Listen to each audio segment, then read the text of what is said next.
Duda naman si Vice President Sara Duterte kung bakit kumpiyansa si Pangulong Bongbong Marcos na hindi aabot sa Office of the President ang flood control project scandal. Para sa detalye, live na magbabalita si Camille Samonte. Camille.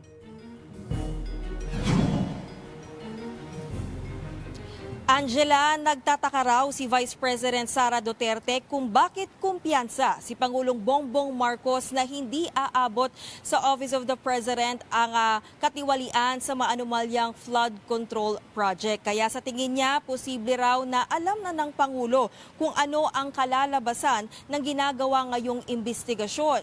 Sinagot din ni VP Sara ang pahayag ng Pangulo na politically motivated lang umano ang pagdidiin sa kanya para matanggal siya sa pwesto. Git ng bise, wala naman destabilization plot laban kay BBBM at naratibo lamang daw ito ng administrasyon.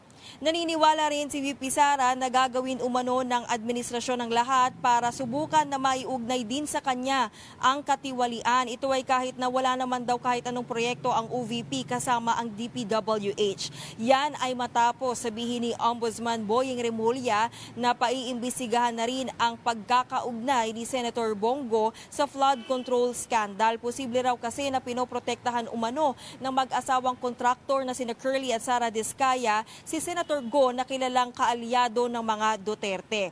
Bumwelta naman ang palasyo sa sinabi ni VP Sara sa pahayag ni Palace Officer Yusek Claire Castro, kumpiyansa ang Pangulo dahil alam niya na para sa bayan ang kanyang ginagawa at hindi pansarili lamang tulad daw ng iba.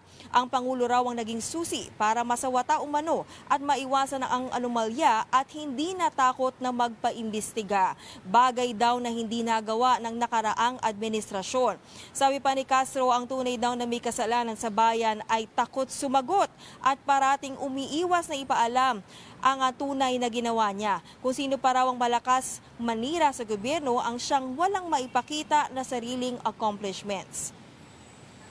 Angela, sinagot din ni VP Sara ang paggamit ng confidential funds ng DepEd na magsagawa raw sila ng investigasyon sa pagbili ng maanumalyang mga laptop kung saan nga sangkot umano ang kumpanya ng dating mambabatas na si Zaldico. Nagsagawa raw sila ng sariling investigasyon at natuklasan nila na DBM o Department of Budget and Management ang nag-procure ng mga laptop kaya wala raw silang magawa kundi i-blacklist ang kontraktor. Angela? Maraming salamat, Camille Samonte.